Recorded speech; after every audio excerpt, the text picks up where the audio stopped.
நமக்குள்ள எப்பவுமே ஒரு கேள்வி வருது இல்ல, நம்ம நல்லவங்களா இருந்து பல தடவை ஹர்ட் ஆன எக்ஸ்பீரியன்ஸ் இருக்கா?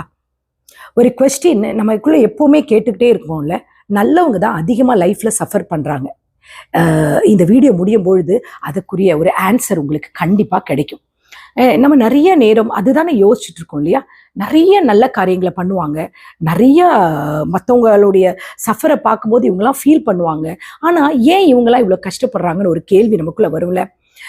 நம்ம எல்லாருடைய மனசுலயும் அடிக்கடி எழும்புற ஒரு கேள்வி என்னன்னா, ஏன் நல்லவங்க அதிகமா கஷ்டப்படுறாங்க?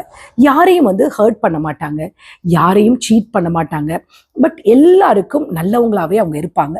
ஆனா அவங்களுக்கு தான் லைஃப்ல அதிகமான ப்ராப்ளம்ஸ் வந்துட்டே இருக்கும் இல்லையா? அப்ப நமக்குள்ள அப்போ ஒரு தோணும், நல்ல வேளை நம்ம நல்லவங்களா இல்ல, ரொம்ப நல்லவங்களா இருந்தா இந்த மாதிரி தான் கஷ்டப்பட வேண்டி இருக்குமோ அப்படின்ற ஒரு கொஸ்டின்ஸ்லாம் நமக்குள்ள வருது தானே? கண்டிப்பா வரும். இன்னைக்கு அந்த கொஸ்டின்ஸ்க்கு தான் நான் இன்னைக்கு உங்களுக்கு ஒரு ஆன்சர் சொல்ல போறேன். நல்ல மனுஷங்க எப்படி இருப்பாங்க? பொதுவா அவங்க யாரையும் எக்ஸ்கியூஸ் மீ இன்டென்ஷன்லி ஹர்ட் பண்ண மாட்டாங்க. மற்றவங்களுக்கு ஹெல்ப் பண்றதுக்கு தான் அவங்க விரும்புவாங்க. ரிலேஷன்ஷிப்பை வேல்யூ பண்ணுவாங்க. ஆனா இந்த சொசைட்டில ஒரு ஹார்ஷான ட்ரூத் இருக்கு. அதாவது பீப்புள் எல்லாருமே ஒரே மாதிரி மென்டாலிட்டியோடு இருக்க மாட்டாங்க. சிலர் நல்லவங்க இருப்பாங்க, சிலர் செல்ஃபிஷா இருப்பாங்க, சிலர் நல்லவங்க மாதிரி நடிச்சுக்கிட்டே என்ன சொல்ல ஒரு மாதிரி பச்சோந்தி மாதிரி வேஷம் போட்டுட்டே இருப்பாங்க. இன்னும் ஒரு சிலர் நம்மளுடைய கைண்ட்னஸை அவங்க மிஸ்யூஸ் பண்ணிட்டு இருப்பாங்க. அதனால தான் நல்லவங்க லைஃப்ல சில நேரத்துல ஒரு அன்ஃபேர் சிச்சுவேஷன் நமக்குள்ள ஃபேஸ் பண்ண வேண்டியிருக்கு. ஒரு ஸ்மால் ஸ்டோரி சொல்லட்டுமா? ஒரு கிராமத்துல ஒரு விவசாயி இருந்தாராம். அந்த விவசாயி ரொம்ப ரொம்ப நல்ல மனுஷன். யார் உதவி கேட்டாலும் உடனே முன்னாடி போய் நின்று உதவி பண்ணுவாராம். ஒரு நாளும் ஒரு முகம் சுளிக்காம உதவி பண்ற ஒரு மனுஷன். அப்ப பக்கத்து வீட்டுல இருந்த ஒருத்தர் வந்து கேட்டாராம், அவருக்கு கொஞ்சம் பண ப்ராப்ளம் இருக்கு, கொஞ்சம் பண உதவி பண்ண முடியுமான்னு கேட்டாராம். அந்த விவசாயி எந்த முகம் சுளிக்காம உடனே ஹெல்ப் பண்ணாராம். சில நாள் கழிச்சு வேற ஒருத்தர் வேற ஒரு உதவி கேட்டாராம். அவருக்கும் அதே ஹெல்ப் பண்ணாராம். அவரு யாரு எந்த உதவி கேட்டாலும் ஒரு ரிஜெக்ட் பண்ணவே மாட்டாராம். ஏன்னா அவரு உடனே உதவி செய்யறது தான் அவருடைய ஹேபிட்டா இருந்தது. சிலர் அந்த இரக்க சுபாவத்தை என்ன எப்படி சொன்னாங்களே, அதாவது அந்த கைண்ட்னஸை மிஸ்யூஸ் பண்ண ஆரம்பிச்சாங்க. வாங்கின காசை திருப்பி கொடுக்கல, அவரையும் ஒரு ரெஸ்பெக்டும் இல்லாம அவரை ட்ரீட் பண்ண ஆரம்பிச்சிட்டாங்க. ஒரு மாதிரி ஒரு சங்கடமான ஒரு நிலைமைக்குள்ள அவரை கொண்டு வந்தாங்க. ஆனாலும் அவர் மனம் தளராம அவர் இருந்துட்டு தான் இருந்தாரு. அவர் உதவி செய்யறத நிறுத்தலை.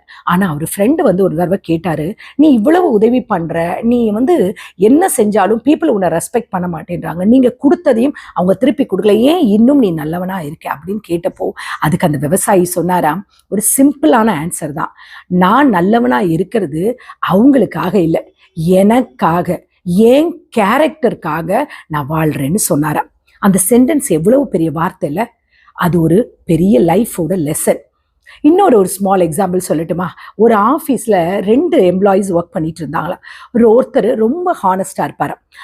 அவருடைய வேலையை ஹானஸ்டாக செஞ்சுட்டு இருக்கிறது தான். ஆஃபீஸோட பாலிடிக்ஸ் எதுலேயுமே அவர் இன்வால்வ் ஆக மாட்டார். ஆனால் இன்னொருத்தர் ரொம்ப ஸ்மார்ட்.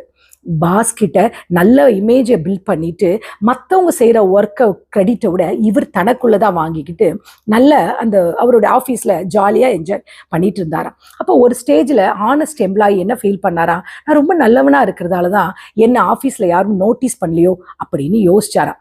பட் சில மாதம் கழித்து சிச்சுவேஷன் சேஞ்ச் ஆயிடுச்சு. பாஸ் உண்மையை புரிஞ்சுக்கிட்டாரு. ஹானஸ்ட் எம்ப்ளாயிக்கு ப்ரமோஷன் கிடைச்சிச்சு. அப்போதான் அந்த ஹானஸ்ட் எம்ப்ளாயி ரியலைஸ் பண்ணாரு, குட் பீப்புளோட சக்ஸஸ் ஸ்லோவாக வரும், பட் ஸ்ட்ராங்காக இருக்கும். ஆனால் நல்லவங்க லைஃப்பில் ஸ்ட்ரகிள் வர்றதுக்கு காரணம் அவங்க வீக்குன்றது அல்ல, அவங்க ஹானஸ்டாக இருக்கிறதால தான். அந்த ஒரு விஷயத்தால தான் இந்த உலகத்தில் 2 டைப்பான பீப்புள் இருக்காங்க. சிலர் ஷார்ட்கட்டாக யூஸ் பண்ணுறவங்க, சிலர் ஹானஸ்டாக ஹார்ட் ஒர்க் பண்ணுறவங்க. ஷார்ட்கட்டை யூஸ் பண்ணுறவங்க என்னென்னா சம்டைம்ஸ் ரொம்ப ஃபாஸ்ட்டாக சக்ஸஸ் அச்சீவ் பண்ணிடுவாங்க. பட் இது லாங் டேர்ம் இருக்காது. ஹானஸ்ட் பீப்புள் சக்ஸஸ் லேட்டாகவும் ஸ்லோவாக இருக்கும். பட் அது ஸ்டேபிளான லாங் லாஸ்டிங் சக்ஸஸாக இருக்கும். ஒரு நேச்சரில் ஒரு எக்ஸாம்பிள் சொல்லட்டுமா? பேம்பு ஸ்டிக் எல்லாருக்கும் தெரியும் இல்லையா? அதை பேம்புனா மூங்கில் மரம், அதை பற்றி கேள்விப்பட்டிருக்கீங்க இல்லையா? அந்த மூங்கில் மரத்தை அந்த விதையை நம்ம மண்ணில் போடும்போது முதல் ஒரு 4-5 வருஷத்துக்கு அதோட க்ரோத்தே தெரியாதான். மக்கள் நினைப்பாங்களாம் இந்த பிளான்ட் வளரவே இல்லையே அப்படின்னு. ஆனால் திடீர்னு ஒரு 5 வருஷம் கழிச்சு பார்த்தீங்கன்னா சடனாக பார்த்தா கடகடன்னு வளர ஆரம்பிச்சிருமா. 80லேருந்து 90 அடி வரைக்கும் கடகடன் வளருமா. ஏன் தெரியுமா? அந்த 5 வருஷமும் அது அண்டர் கிரவுண்ட்லே, அந்த மணற்குள்ளே அது ஸ்ட்ராங்கா ரூட்ஸை பில்ட் பண்ணிட்டு இருந்ததா. அதே மாதிரி தான் நல்லவங்களும். சம்டைம்ஸ் growth ரொம்ப ஸ்லோவாக இருக்கலாம், ஆனால் அது ரொம்ப ஸ்ட்ராங் ஃபவுண்டேஷன் பில்ட் பண்ணிட்டு இருக்குன்றத நீங்கள் மறந்துடக்கூடாது. இம்பார்ட்டன்ட் லெசன் என்ன தெரியுமா? நல்லவங்க ஒரு மிஸ்டேக் பண்ணக்கூடாதுன்னு அப்படின்னு நினைப்பாங்க. ரொம்ப டூ குட்டாகவும் இருக்கக்கூடாது. கைண்ட்னஸ் இருக்கணும், பட் அந்த கைண்ட்னஸ்க்கு ஒரு பவுண்ட்ரிஸ் இருக்கணும். சரிங்களா? யாராவது ஒரு ரிப்பீட்டடாக நம்மளை ஹர்ட் பண்ணிகிட்டே இருந்தாங்கன்னா அவங்க கிட்ட இருந்து கொஞ்சம் டிஸ்டன்ஸ் மெயின்டைன் பண்ணுறது தப்பே கிடையாது. சரிங்களா? ரெஸ்பெக்ட் இல்லாத இடத்துல ஸ்டே பண்ண வேண்டிய அவசியமும் கிடையாது. நல்ல மனுஷங்க தான், அதுக்காக இப்படியெல்லாம் வந்துட்டு சஃபர் பண்ண வேண்டாம். சாஃப்டாகவும் இருக்கலாம், பட் அதே நேரம் வீக்காகவும் இருக்கக்கூடாது. நீங்கள் நல்ல மனுஷங்கன்னா லைஃப்பில் சில நேரங்களில் உங்களை நீங்களே டெஸ்ட் பண்ணிக்கோங்க. ஆனால் ரிமெம்பர் ஒன் திங், புரியுதுங்களா? குட் ஹார்ட் ஒரு நாள் வேஸ்ட் ஆகாது, ஒரு நாளும் ஹர்ட் ஆகாது. இன்னைக்கு நீங்கள் ஃபேஸ் பண்ணுற இந்த ஸ்ட்ரகிள்ஸ் எல்லாம் ஒரு நாள் மீனிங்ஃபுல்லாக இருக்கும். உங்கள் கைண்ட்னஸ் ஒரு நாள் என்ன சொல்கிறது, ரைட் பீப்புளை கண்டிப்பாக அட்ராக்ட் பண்ணும். நல்லவங்க லைஃப்பில் கஷ்டப்படலாம், ஆனால் அவங்க ஒரு நாளும் தோக்க போக மாட்டாங்க. நீங்கள் நல்லவங்களா இருந்தீங்கன்னா லைஃப்பை ஹர்ட் ஆன எக்ஸ்பீரியன்ஸ்லாம் இருந்துச்சுன்னா மறக்காமல் இந்த வீடியோ கீழே கமெண்ட் பண்ணுங்கள். இனிமே நீங்கள் நல்லவங்களா இருக்கிறதுக்காக ஏன் இவங்களாம் கஷ்டப்படுறாங்க அப்படின்ற ஒரு கேள்வி கேட்காதீங்க. நல்லவங்க அடுத்தவங்களுக்காக வாழ்ன்றது இல்லை, நல்லவங்கன்றது நமக்காக நம்ம வாழ்கிறோம். மற்றவங்களை திருப்திப்படுத்த வேண்டிய அவசியம் கிடையாது. எல்லா கஷ்டங்களும் ஒரு குறிப்பிட்ட நாள் வரைக்கும் தான். அதுக்கப்புறமா அவங்க ஒரு நாளும் அந்த அவங்கள கேவலமாக நினைச்சவங்க அசிங்கப்பட்டு தான் போவாங்க. மேபி நல்லவங்க கஷ்டப்படுற மாதிரி தோணலாம், ஆனாலும் அவங்க ஒரு நாளும் தோக்க மாட்டாங்க. அதை மட்டும் ஞாபகத்தில் வச்சுக்கோங்க. நீங்கள் எப்பவும் உங்களால் முடிஞ்ச அளவுக்கு நல்லவங்களா இருங்க. நல்லவங்களா இருந்தீங்கன்னா ஒன்று மட்டும் மனசில் வச்சுக்கோங்க.